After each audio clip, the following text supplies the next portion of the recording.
Welcome back to another edition of the Deep Cover Podcast. I'm your host, Omar Zaran. Thank you so much, as always, for joining me. If you tuned into the last episode, you probably heard me talk about how I wanted to get more diverse and more female voices on the podcast here. And joining me today, kind of continuing that, is Deadria Clarke. Thank you so much for joining me. First of all, thank you for joining me, and how are you today? Hey, Omar. I'm doing well. Thank you for having me on the podcast. I'm super excited to jump into this conversation. Yeah, and what this all started for me, and sometimes it's kind of weird because you put something out there online, and you hope one or two people kind of find it, and you go from there. So I make a post saying, "Hey, I want to talk about the female fan experience, the women fan experience," and thinking I will get one or two people to comment, and lo and behold, I had like 40 people comment. And so what's happened now is we've pivoted to kind of almost like a series of conversations. And the last episode, I was talking to Tanya Hales, and we talked a little bit about the business side and that sort of, and the cultural side. But I really want to tap in to the personal side. So just like a fan and the feelings of fandom and that sort of thing. So I guess just to start off, how did you get interested in sports? Like, what did that journey look like for you? It started since I was a little kid. My parents, being immigrants, they came over from Jamaica. Hmm. They were into sports when they were in high school. My mom ran track and field. So when we kind of immigrated over here to America, my mom picked up on basketball and how fast paced it was, and she always loved it. So she shared her love of the game with me and got me into it. And then that kind of just snowballed into me trying various sports throughout just elementary school, middle school, high school, just finding something that I like. And that's how I really got involved in sports. And it wasn't until college that I expanded out into other sports. So I made it a mission during my time in school that I would go to at least one different sport a season, which turned into me actually supporting multiple different sports throughout the entire time that I was there. And I've loved so much the community around sports and the community of seeing athletes just get better and excel at their craft.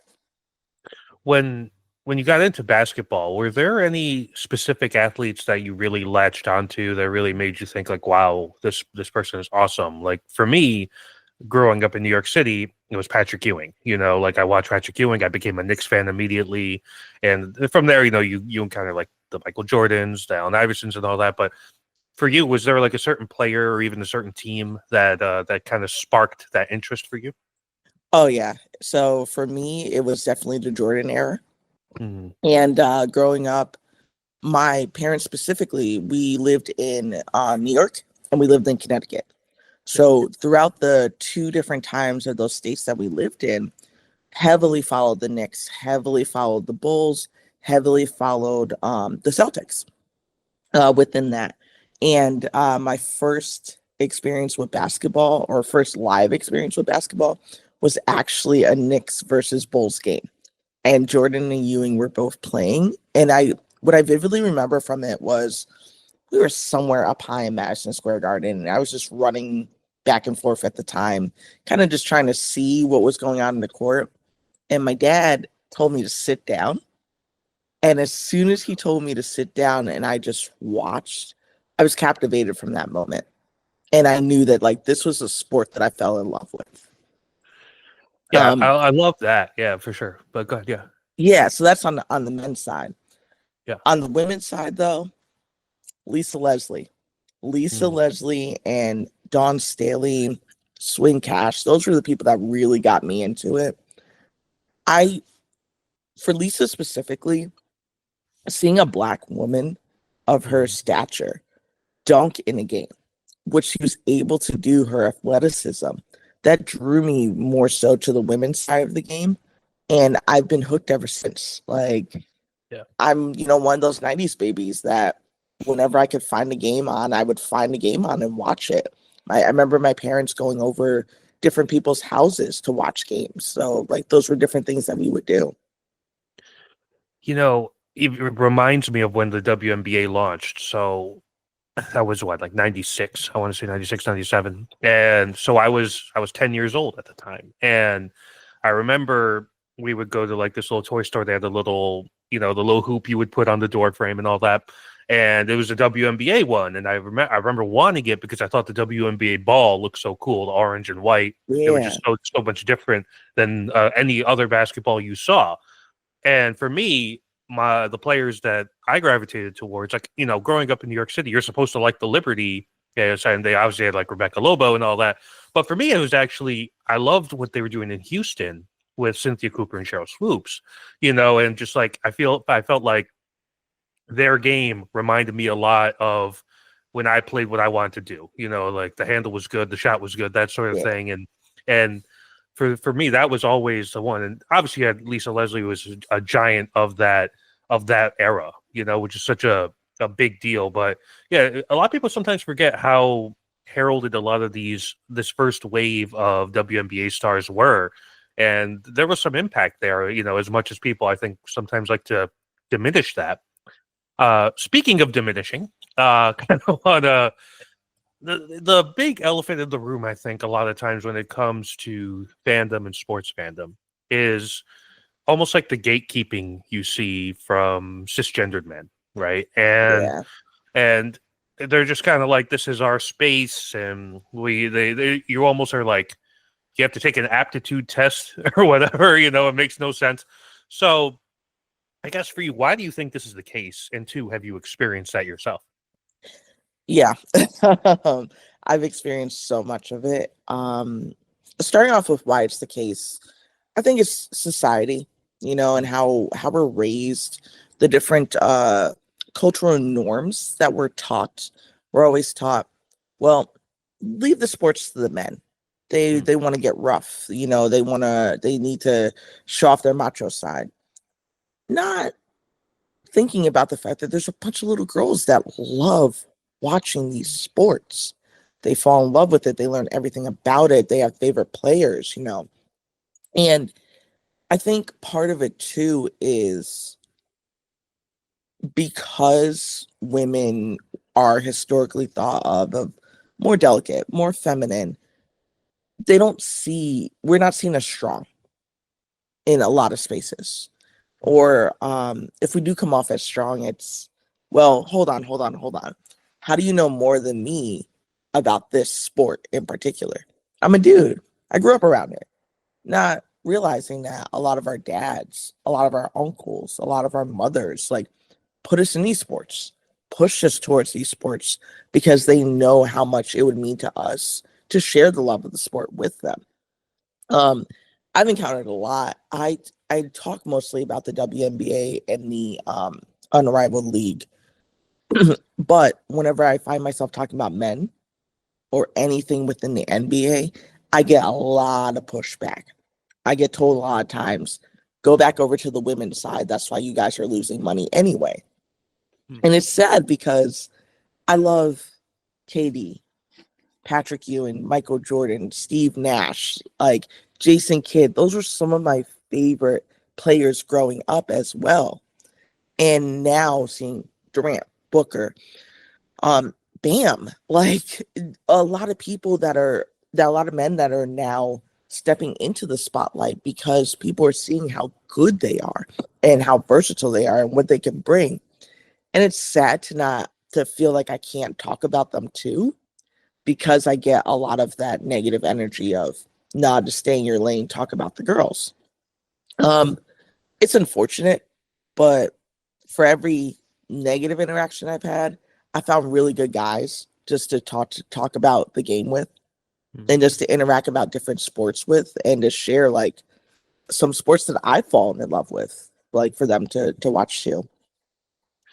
It's always baffled me because with me growing up, like the person I was playing one-on-one with the most was my sister. There's like a 1 year gap there, and we're both. And I've always looked at sports in general, but basketball especially, as this kind of universal language, right? Where you get the ball on the court, you could figure out You could bond with people immediately. Anything that you bring onto it before is kind of dropped, right?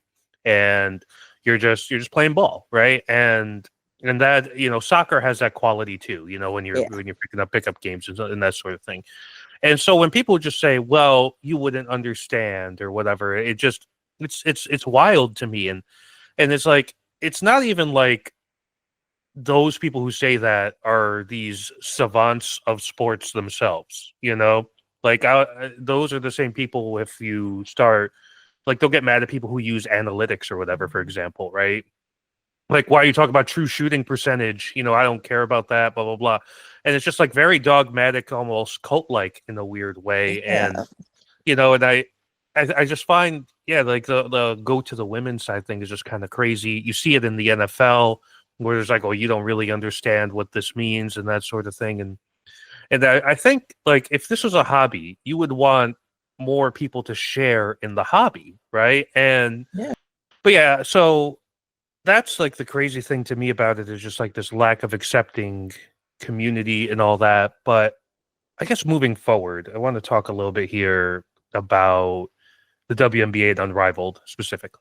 And for so long, you already mentioned it, the retort that people have, well, the WNBA is losing money, the NBA is financing this league that can't get out of its own way, blah blah blah blah blah.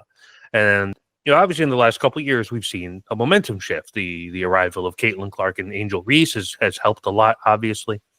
More sponsorship deals have come through, and now you have this new 3-on-3 league, Unrivaled, kind of really taking the league in this positive trajectory. So what do you think about this current crop of players in the WNBA and Unrivaled that have kind of resonated more with the wider masses than before? Like, what about them is different, do you think? Or is it just the landscape has changed? So it's twofold, I think. One, the LSU Iowa game was one of the first games that was easily accessible to people to see, which accessibility is a whole issue why I think the W hasn't been getting as much eyes as it deserves. Product has always been good. The personalities have always been there. Now that it's being broadcasted more on over-the-air channels, more people have access to that versus some of the smaller market teams who are on like pay per month channels. That's an issue. And when you're not easily accessible for everybody, there's not as many eyes on it. So I think having Caitlin, having Angel, having Rakia, having Aaliyah Edwards, those players brought more eyes. And they brought more eyes because people are starting to recognize that, oh man, they're great players, they're competitive, but their off-court personalities are good as well. Their off-court personalities are resonating with more people, which is why they're bringing more fans in. I do believe that we live in an age of now it's NIL. So they're doing more commercials, they're doing more sponsorships, so they're getting their names out more. So it's more of a like household name recognition that they're getting, which is bringing more eyes to the W. The growth is wonderful. The growth has, started since COVID. I think it's going to continue to grow. I think the opportunities are going to continue to be there. And the differences that I'm seeing now versus back then is when the W first started, every single player had to fit a cookie cutter mold. And what I mean by that is a lot of the players who were more mask presenting, they femmed them up. They made them more feminine presenting. They made them more palatable to who they're broadcasting and who they're advertising to. The advertisement was never for the women that were into the league or the little girls that see these women competing and think, I could do that. The advertisement was always for the brothers or the father figures in the house. Now, instead of advertising for the male gaze, they're advertising in a light that's showing how strong they are, how positive they are, how hardworking they are. And I think that's been the biggest shift is how they're presented to the media. how the media is presenting them to the audiences, which is the fans. I think that's been the biggest shift, and that is why more people are latching onto them, because you don't see them as, oh, you're trying to be something that you're not. They're presenting them authentically as they are, and I think that's the main reason why we're seeing such a vast change within the viewership, such a vast change in how many fans are coming out, how many people are buying jerseys and showing up to games. You know, this wasn't on my agenda here, but you brought up a point that it kind of stuck with me just now, which is almost like the sexualization aspect, right? Hmm. And you think about, I've seen, like, I'm gonna focus on two players here, Sabrina Ionescu and Cameron Brink. Hmm. So Ionescu a while ago, she was like on like a red carpet or something, and so obviously she's dressing up, doing whatever, and people will post like a side by side of her in the game, and it's just like, oh, get you a girl that could do both or whatever, right? And Yep. and then just the other day, you had the disturbing comments about the LA Sparks looking for male practice players, and of course, all the comments on Instagram was like, oh, let Cameron Brink back me down in the post. They've kind of, I think, been amongst other basketball players. The women are much more respected now as on par. Like Kelsey Plum has a lot of clout with NBA players, just as an example, right? And they respect it, they see the grind and all that. But for your average people, and they see these new players come in, and Angel Reese, a Cameron Brink, a Sabrina Ionescu, that are objectively attractive women, and they make that the focus. Is there a way to fix that, or is that just this is what society is, and it's more of a bigger conversation of the problems of objectifying women and that sort of thing, or is there a solution? Yeah, so it's tough because part of it's media, Mm. part of it's fans, and part of it is just dudes scrolling and seeing a cute woman and being like, all right, I didn't know Yeah, they were like that. right. One of the biggest things that I've noticed this past year alone that has really helped with decreasing the objectification is the men that are the fans. Mhm. And the reason I say that is there's so many men that I've seen that I interact with, that we joke around about the game, about players and whatnot, that when they see stuff like that, they call it out. And they're saying, this isn't cool. These ladies work just as hard as the men. Like, let's not do this. Or Yep. they'll make a joke about it, to which typically the guy that made the not so nice comment gets offended. But Mhm. the more men that I've seen stick up, not necessarily stick up, but correct the behavior or call out the behavior, I've seen that snowball into other men feeling comfortable to stand up and call out that behavior and say, it's not worth it. It's not welcomed here. Like, let's respect these ladies for the human beings that they are. And also, you have so many more professional men coming out and saying, like, no, these women can ball. Like, they're good at what they do. There's always going to be someone who objectifies. And my response to them objectifying Sabrina, Cameron, Angel, Caitlin, anybody is, well, how many games have you watched? Mhm. How many possessions have you watched? Did you even watch their highlights? Or is this your first time coming across them? Usually, when I say that, 1 out of every 10 will admit that they've never watched the game and that they're just coming across this. And I'll say, hey, watch this game in particular on this day, this year, this time. That player that you just objectified, look at what they can actually do. Other times I'll get the normal, oh, just shut up and go back to watching women's sports, like, Mhm. comment. But I think that is something that's changing, and something that will help it change. I think how the media portrays them will also help it change. Um, it's gonna be a slow change. It's Yeah. not gonna be something that happens overnight. But at the same time, I love the fact that the women are comfortable enough to say, this is how I look off the court, but I can still ball on the court. I can back up my confidence with, how I feel. And one of the most common sayings I've heard them say is dress how you feel. If you're feeling confident, put that on and show your confidence and then go out on the court and do it. Bringing up Asia Wilson this past season, when her team wasn't doing well, she had the white t-shirt on and sweatpants, or a white t-shirt on and something. And that's how she showed up for several different games.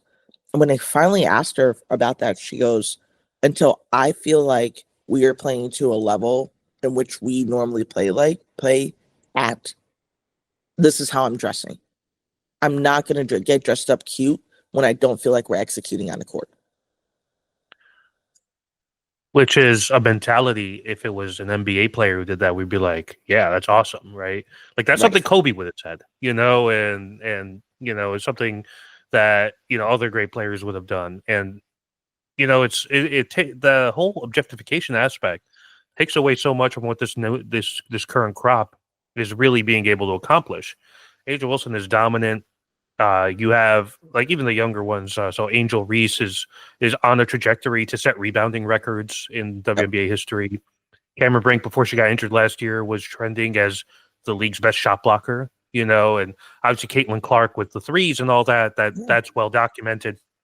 And as we look ahead, with Paige Beckers and Juju Watkins going to be entering the league eventually, you're seeing this beautiful blossoming of evolution of talent. And to just say, oh, that she looks good in a dress is just such a shallow scope, right? And it just takes away from it. It'd be like think about if somebody was just saying, oh, I like Shea Gilgeous-Alexander, he's really well built or whatever, he looks good in the suit, that kind of thing.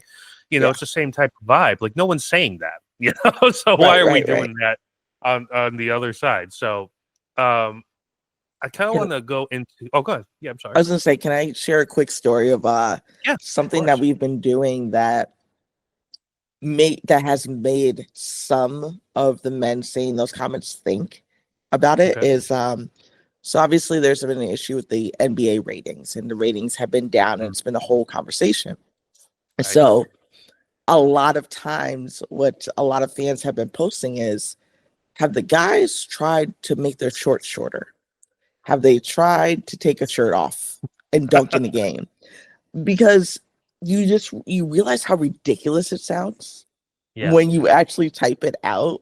And when the guy's like, no, they don't need that to do the ratings, then you respond with them, why would the women need to do that to get better ratings then? Exactly. That's a great comment. That's a great a great anecdote. I think next time I hear that, I might have to borrow that one. So, I want to talk about community a bit. You referenced it at the beginning of our conversation, and I think we've seen that sort of increase around women's basketball and women's sports fandom in general.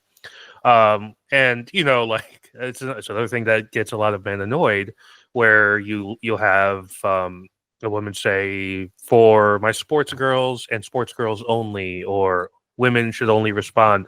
And I've always looked at that's creating a community that wasn't really allowed to be created beforehand.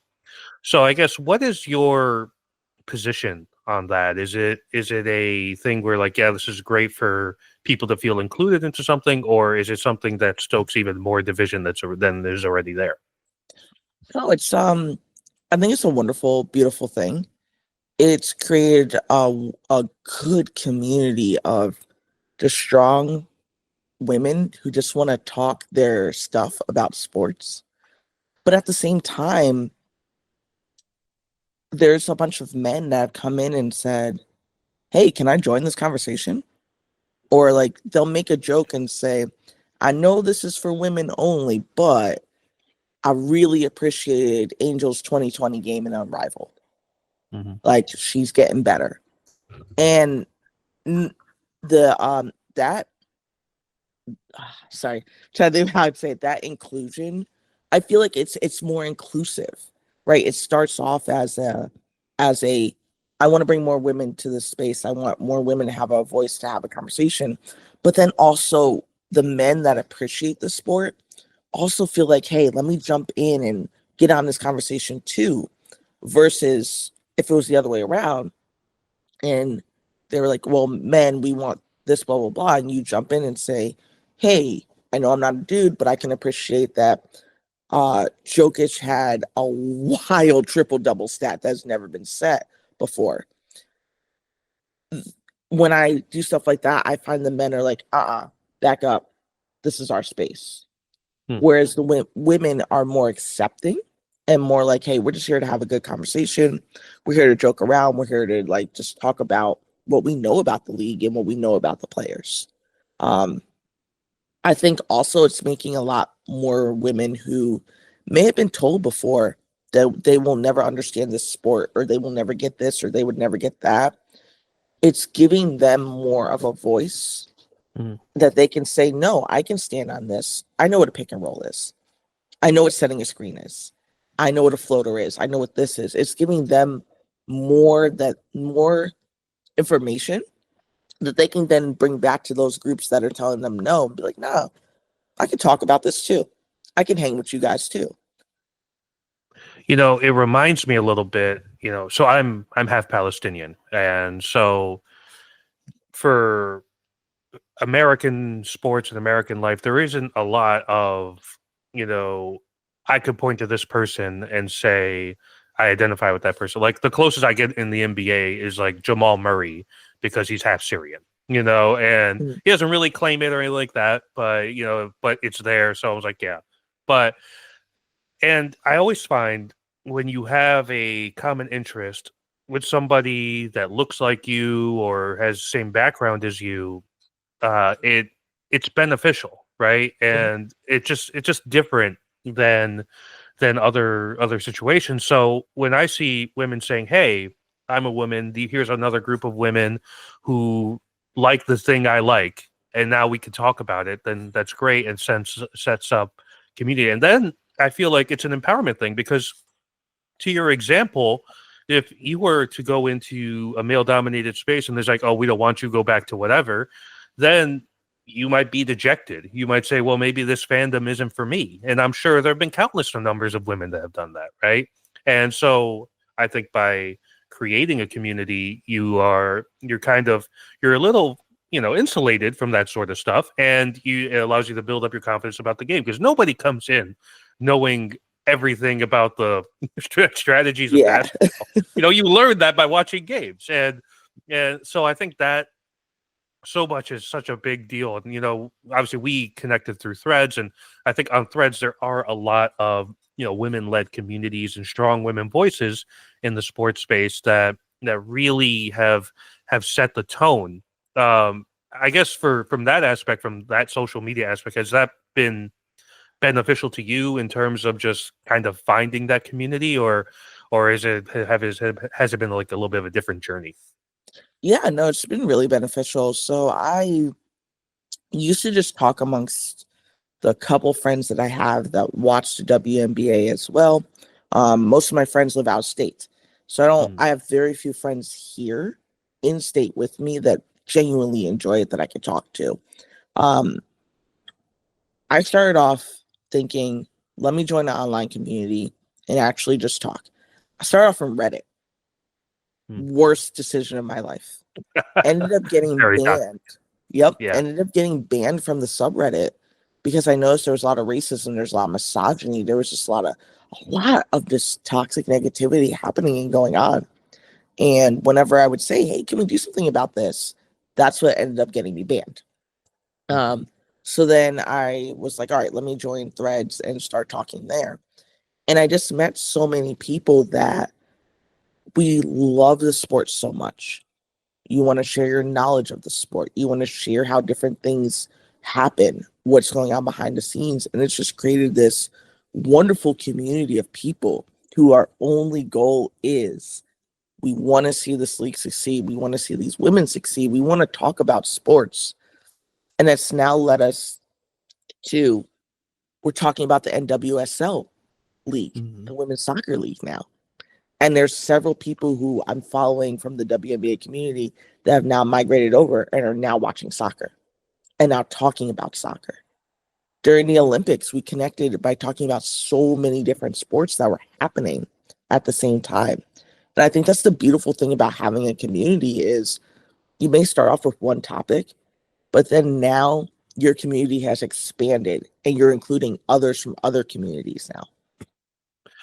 And that's, I think, the connective power of sports, right? It's something, it's that foundational piece that allows you to build that sort of stuff. Otherwise, everybody's kind of out in their own lane, no common thread, and everybody's out on their own, right? So, um, I want to talk a little bit about marketability and inclusion in leagues. So, if you look at the WNBA's pool of players, it's probably, you could argue, the most diverse situation that any sports league has. You have, I remember in like the NBA, the first like gay players coming out, and the NBA and the NFL is such a big deal. It's pretty commonplace, you could argue, in the WNBA. And, and it's just like a bunch of different ethnicities and that sort of thing. And so do you think that the way that the league has marketed itself and its players has kind of leaned into that inclusion and that diversity, or is there still more work to be done by them? In the earlier years, they didn't really lean that much more into it. It really wasn't until we started having major real world events that were affecting the Black community that they started to lean more into giving a voice to those voices and marketing those voices. I mean, Diana Taurasi is my favorite example. Okay. Diana Taurasi is a mask presenting lesbian woman. When she first started, they had her hair down, they had her having makeup on, doing different things. Whereas as she got older, the marketing shifted towards making her comfortable and marketing her as comfortable as she is. I mean, even something as recent as the Skims campaign that came out with the W, they highlighted all the feminine players. Were there some queer players in there? Absolutely. There were some gay players in there that they highlighted as well, but they were gay players that were more on the feminine end of things. Everybody in the league ended up getting a pair of Skims after that. But it's like, okay, cool. We're not good enough to put in your commercial, but we're good enough to have your product. Then you have brands like Woxer that came around. And Woxer said, bet, we make underwear too. We make athletic wear too. We make things that women feel comfortable in. Let's get our mask presenting women over here and let's put them in Woxers. That led to Natasha Howard, Kristen Bell, Tosh Cloud, Brittany Sykes, Tiffany Hayes, and Courtney Williams all being a part of a Woxer campaign. And they look beautiful in it too. And you can just see how they highlighted the strength of what they are. Not what they are, the strengths of who they are. And I do think there's a lot more work that can be done. Even a brand like Athleta, they do leisure wear. I think they hit it out the park because they had 2 W players within their campaign. They had Kate Martin, who is a traditionally mask presenting woman, and they had Lexi Holt, who's a traditionally feminine presenting woman. But the way that they had them together in that campaign, it's just like, these are women, and we're presenting to you these women that are strong, these women that are good at their sport, these women that are like wanting to build community and bring people together. So I do think that there's a marketing change and a marketing shift that we're seeing happen, which they're saying it's no longer acceptable to pigeonhole them into a certain look or a certain aesthetic. Now it's presenting them authentically as they are. There's definitely a lot more work to be done, but I think we're getting there. We're starting to get there. And I think that it's so important in this moment in time right now when so much of diversity is being under attack, at least in the United States. And to have like a league that's just going to stand on their business and says, hey, we are embracing of all these people. And it's disappointing to me, the overall state of things, nothing to do with WNBA, but the overall state of things. I think about, when I was a kid and we had like multicultural fairs and stuff like that. And it was just such you leaned into being a melting pot, and now it's kind of shifted to like this monolith idea. And I do think that uh, the companies and the organizations and the entities that lean into that are in the end going to be the winners. But I would like to see the WNBA continue to do that because, yeah, not everybody we always hear about size shaming in like pop culture, what is considered attractive and what isn't. Something as simple as like what an eyebrow looks like, right? Yeah. And it's just so you have this wide variety of stuff. And again, you have some players who fit into that traditional attractiveness mold. You have some that don't. And leaning into that all is great aspect is something that I'm hoping that the league does, because I think it sends just a very profound message to anybody who's watching. Because again, like we've kind of brought this up multiple times, but for that little person, little child or whatever who's watching, and maybe somebody reminds them of what she wants to look like, Yep. and then like, and this is okay. I don't have to look like this. I could look however I want to look like, right? And and I think that's such an important thing for the next generation, because there's no denying that women's basketball right now has a lot of momentum. There's a lot of positive momentum in the way of more people are interested, more people are watching games, more people are buying jerseys, and so to lean into just this wide array of personalities and that you have in this league is incredibly important. I want to talk future. Obviously, WNBA coming off a really incredible season, another season on its way here in the summer. Unrivaled just finished its inaugural season, incredibly successful, right? People were tuned in, people were talking about it. I think what was surprising to me about that was you look at kind of how much 3-on-3 kind of flopped in the Olympics, and then you have the league, and then obviously having recognizable players in there 100% made a difference. But I guess looking forward here, the next 5 to 10 years, do you think these leagues are heading in the right direction? What sort of changes do we think you need to see to continue this upward trajectory of success? Yeah, I definitely think that they're going to be successful for at least the next 5 years. The groundwork has been laid for it, and each year they keep changing something that brings the fans back, right? It's the players, but it's also the game style that's bringing the fans back. With Unrivaled, what they were able to accomplish just in their first year is remarkable. There's no other league that you can say was that successful within this first year. Right. And they're already talking about things that they're doing to make it better. They're going to add more seats to the arena. That's one of the main things that they're going to do. That's going to improve the fan experience. There's behind the scenes stuff that they're going to do to improve the player experience. And I think the player experience drives the fan experience. We want to see our players happy. We want to see our players playing freely, right? We want to see them excelling and doing what they can do. That drives the fan experience because it makes the game better. It makes the game more competitive when you have players able to just reach, not, I don't want to say reach their ceiling, but like show you what they can do. For the W, yeah, I mean, things need to be changed. I think ultimately team expansion is one of the things that we needed, but I think we need roster expansions too. Yep, adding another team is great, but you're still down to 12 roster spots, right? You have maybe 18, 20 people going into training camp that you have to then cut down to 12. And a lot of people who are really, really good and really, really talented end up not on rosters. And it's not because their talent isn't there. It's not because their effort isn't there. It's just for that particular team, they weren't a good fit.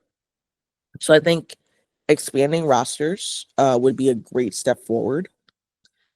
Making sure the ladies are getting paid from their jersey sales. That's another, step forward that needs to happen. But I do think it's in a good trajectory. I think it's going in a good trajectory. I think we're going in a good direction. And I think within the next 5 years or so, we'll maybe see something similar similar to how the NBA is operated. We're gonna see deals. We're gonna see more hype towards events to bring fans in. With Unrivaled, they're already talking about rotating cities like AAU Hoops does. And I Mm. think rotating cities and having like one season be in Miami, one season in New York, or one season in California, I think that's great because it then provides accessibility to other fan bases who maybe have a difficult time coming down.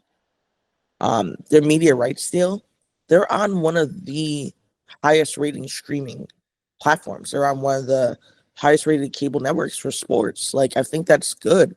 They're making sure that their product is accessible to people. Even international fans, they've been able to watch the games on YouTube. And I think that was a brilliant thing for them to be like, all right, we know we have international fans. We want the international fans to be included too. So I think if they continue to do what they're doing and continuing to bring the product around to where the demand for the product is, they're going to be in great shape. And it's nice to have basketball year round. Yes, there's the college, the college realm, but not everyone's into that. Yep. So it's nice to be able to say, yep, I can watch the W players from May until March. Yeah, that's the huge thing is being able to saturate, especially like right now, right? Like the NBA's in kind of like that. All right, can we just get to the playoff stage, right? Yeah.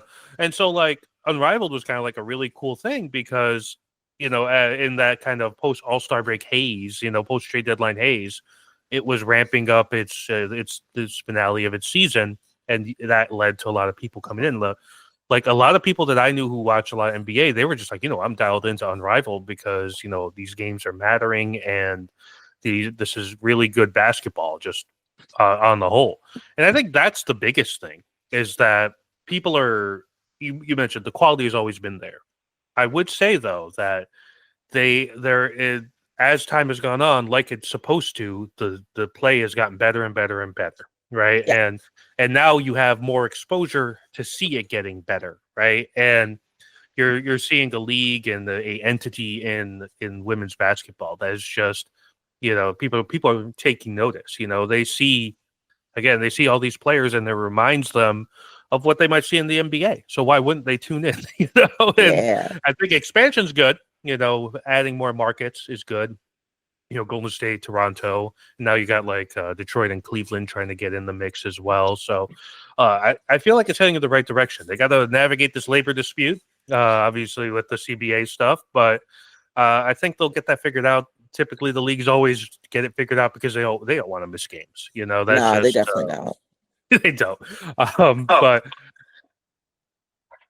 But yeah, so that's but first of all, I just want to thank you so much for joining me on this episode. The insight has truly been incredible. Obviously, anytime you want to jump back on, I'm happy to have you back on. It's it really just learning your journey into fandom was just so refreshing, eye opening, and fascinating to me. So, thank you so much for joining me. I'll drop Dedra's handle for Threads, so you give her a follow there on Threads or Instagram, and keep up with all that great women's basketball conversation. If you enjoyed this podcast, you could subscribe to us on Apple Podcasts, Spotify, or YouTube. Until next time, I'm Omar Zaran, your host of the Deep Cover Podcast, and we will see you next time.